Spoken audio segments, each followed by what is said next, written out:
बिस्मिल्लाहिर्रहमानिर्रहीम अस्सलामु अलैकुम रहमतुल्लाह। शहबाज शरीफ की मुकम्मल नाकामी के बाद मुकम्मल नाकामी, देखिए शहबाज शरीफ मुकम्मल नाकाम हो गया और उसका सबूत इससे लिए हाजिर है। उसका सबूत ये है कि अब army chief general Asif Munir को तमाम के तमाम महाजों के ऊपर बजाते खुद आना पड़ रहा है। तमाम महाजों के ऊपर अफ़गानिस्तान को जवाब देना हो तो आर्मी चीफ को आना पड़ता है।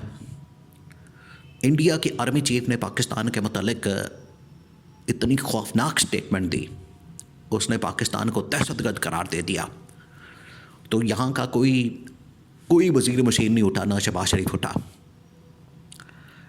ना यहाँ का डिफेंस मिनिस्टर ख्वाजा आसिफ जो है वो उठा, ना राणा सनावला ने बात की, ना मोहसिन नकवी ने बात की, ना फॉरेन मिनिस्टर इसाक डार ने बात की, ना किसी और बंदे ने बात की।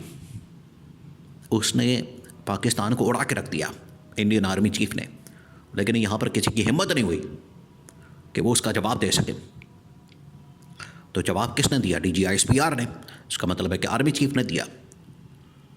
फिर चंद दिन पहले जो army chief general Asif Munir Peshawar पहुँचे, पेशावर में जाके उन्होंने अफ़गानिस्तान के मामलात के ऊपर ब्रीफिंग ना सिर्फ दी बल्कि दी और तमाम के तमाम वहाँ के पॉलिटिकल जितने लोग हैं, सियासी शख्सियात हैं, उनके साथ मुलाकात की, मीटिंग की और कहा कि यहाँ के मसाइल क्या हैं, मुझे बताया जाए उनके बारे में। तो आर्मी चीफ ने वहाँ पर जो दहशतगर्दी की सूरत हाल है, दहशतगर्दी की लहर है और अफ़गानिस्तान के मतलब बज़ाते ख़ुद मैदान में आके सारा कुछ डील किया और अब आलमी महाज के ऊपर और इमरान खान के साथ मुज़ाकरात और बातचीत में भी अब इस बात की बैरिस्टर गौहर खान ने तस्दीक कर दी है कि हमारी आर्मी चीफ के साथ मुलाकात हुई है और मुज़ाकरात के हवाले से, पॉलिटिकल कम्युनिकेशन डायलॉग के हवाले से भी आर्मी चीफ बज़ाते ख़ुद मैदान में है। ये है इस चीज़ का सबूत कि शहबाज शरीफ मुकम्मल तौर पर नाकाम हो गया। शहबाज शरीफ अब बस घर जाने की तैयारी करें, बिल्कुल बोरिया बस्तर गोल करें। डायरेक्ट मुज़ाकरात की ऑन रिकॉर्ड जो बात है वो खुलकर सामने आ गई है। अब पीछे कुछ नहीं बचा।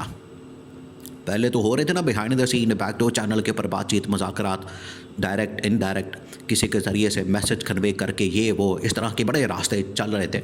अब तो बैरिस्टर गौहर खान PTI के चेयरमैन जो इमरान खान के नॉमिनेटेड है, ना कि PTI इमरान खान PTI इमरान खान ने वैसे ही रखा हुआ है, चलो वक्ती तौर पर एक सिस्टम भी तो चलाना है। तो उसकी मुलाकात हो गई आर्मी चीफ के साथ। अब मामला ये है कि चंद दिन पहले army chief general Asif Munir पहुँचते हैं पेशावर में, जो कि इशू खड़ा हुआ था अफ़गानिस्तान के साथ, जो जंग छिड़ गई, जो सूरत हाल बन गई, जो वहाँ पर लड़ाई झगड़ा पड़ गया, उसमें आप इससे अंदाज़ा करें कि वहाँ पर बॉर्डर के ऊपर जो है वो अफ़गानिस्तान की जानब से तालिबान आते हैं, चेक पोस्टों के ऊपर हमले कर रहे हैं और बॉर्डर के ऊपर जंग खुली हुई है, जो कि आपको बड़े कम यहाँ पर रिपोर्ट्स उसकी सामने आती है, इन्फॉर्मेशन आती है TV चैनल्स के ऊपर या सोशल मीडिया के ऊपर बड़े कम लोग रिपोर्ट करते हैं, क्योंकि उसकी इन्फॉर्मेशन ऐसी है जो यहाँ पर बड़े कम लोगों के पास आती है।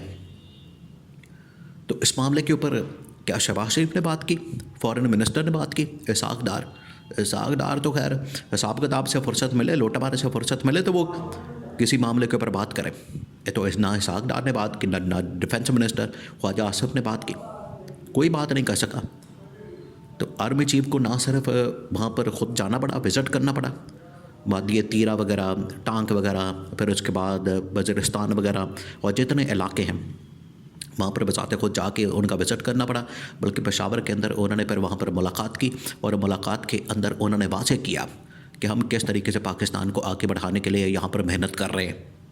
उनकी जानिब से जद्दोजहद की जा रही, एफ़र्ट की जा रही है और उन्होंने बताया कि अब हम आगे बढ़ने के लिए तैयार हैं। तो तमाम के तमाम पॉलिटिकल वहाँ के लोगों को ऑन बोर्ड लिया, उनके साथ बातचीत की और उनके साथ इंटरेक्शन की। हालांकि उसूलन तो होना यह चाहिए था कि पिछले 2.5 साल से यहाँ की किसी एक फॉरेन मिनिस्टर ने, यहाँ पर बिलावल भुट्टो को तो बड़ी पड़ी हुई है ना कि मैं ट्रंप की उसमें जा रहा हूँ तकरीबी हलफ बर्दारी में, और ट्रंप ने आपको क्या दे देना, ट्रंप आपको छनकना देगा। इधर साथ ही अफ़गानिस्तान है, उधर का तो दौरा कर नहीं सका जब बिलावल भुट्टो वज़ीर ख़ारजा था, और आजकल वज़ीर ख़ारजा है इसाक डार। ये भी एक नाकामी है वैसे इस हुकूमत की कि शहबाज शरीफ वज़ीर आज़म है, आसिफ ज़रदारी सदर है, ये तो गए नहीं, इनको तो आया नहीं इनविटेशन सरकारी तौर पर, और ये पर्सनल कैपेसिटी में, प्राइवेट कैपेसिटी में जा रहा है। मैं चल रहा हूँ उत्थे, मैं जाके ट्रंप को मिला, तो उसके साथ मुलाकात करने से क्या होगा? फिर वहाँ पर टेबल की बुकिंग होती है, टेबल आप बुक करवा लें, ख़रीद लें तो कोई भी जा सकता है। तो इसमें कोई इतना बड़ा तीर नहीं मारा, ये सरकारी नोटिफिकेशन या सरकारी इन्विटेशन ट्रंप की जानिब से नहीं आया। तो ये है इनकी टोटल औकात। वहाँ पर जाके अफ़गानिस्तान के अंदर तो सेटल नहीं कर सके, और यहाँ पर भागे दौड़े जा रहे हैं कि हम जाके मुलाकात कर लें उसके साथ, ट्रंप के साथ। अब दूसरी जानिब, ये तो अफ़गानिस्तान का मामला हो गया, फिर इंडिया के साथ मामला खुला। इंडियन जो आर्मी चीफ़ है, अब आर्मी चीफ उसने स्टेटमेंट दे दी पाकिस्तान के मुतालिक, और कहा कि पाकिस्तान जो है वो दहशतगर्दी करता है, पाकिस्तान के अंदर से दहशतगर्दी होती है। तो फिर यहाँ पर जवाब तो देना चाहिए था डिफेंस मिनिस्टर को, जवाब तो देना चाहिए था फॉरेन मिनिस्टर को, लेकिन ये लोग नहीं सामने आए, बल्कि DG ISPR को मैदान में आना पड़ा। DG ISPR ने आके मुंह तोड़ जवाब दिया फिर इंडियन आर्मी चीफ का, कि तुम्हारी क्या औकात है, तुम्हारी इतनी हिम्मत के पाकिस्तान के मतलब ये बात करो, तुम्हारे अंदर इतनी ज़रूरत के पाकिस्तान के मतलब बात करो। तो उड़ा के रख दिया आर्मी चीफ ने उसको भी, DG ISPR ने उसको भी, और यहाँ के किसी वज़ीर मुशीर के अंदर या शहबाज शरीफ के अंदर हिम्मत नहीं हुई कि उसका जवाब दे। वो तो खैर एक पूरे खत्ते के अंदर और दुनिया के मामलात को देखते हुए लॉबिंग कर रहे हैं, PR कर रहे हैं कि पाकिस्तान को किसी तरह से रगड़ा जाए। यहाँ पर तो चाहिए था कि यहाँ का कोई वज़ीर मुशीर सामने आता, वो बात करता, लेकिन नहीं की। तो ये इनकी नाकामी का मुंह बोलता सबूत है। तो फाइनेंशियल मामलात मोहम्मद बिन सलमान के साथ, UAE के शेख ज़ायद अल नहयान के साथ, SIFC और तमाम चीज़ें इस्टेब्लिशमेंट देख रही है। और अब बात ही ख़त्म हो गई इस बात के ऊपर कि बैरिस्टर गौहर खान के साथ, अली अमीन गन्नापुर के साथ army chief general Asim Munir ने बज़ाते ख़ुद मुलाकात कर ली है, और बैरिस्टर गौहर खान ने कहा कि हमने जो मसाइल हैं वो तमाम के तमाम जनरल आसिम के सामने रख दिए हैं, आर्मी चीफ के सामने रख दिया है। अब बात ही ख़त्म हो गई। शहबाज शरीफ, नवाज शरीफ, आसिफ ज़रदारी मुँह तकते रह गए हैं, मुँह देख रहे हैं, मुँह खुले के खुले रह गए हैं। ना इनकी कोई औकात है, ना हैसियत है, ना इनकी कोई पोजीशन है, और अब टोटल जो औकात है वो खुल के सामने आ गई है। ये है इनकी नाकामी के मुंह बोलता सबूत, जो कि फैक्ट्स के साथ जो है वो सामने रखे हैं।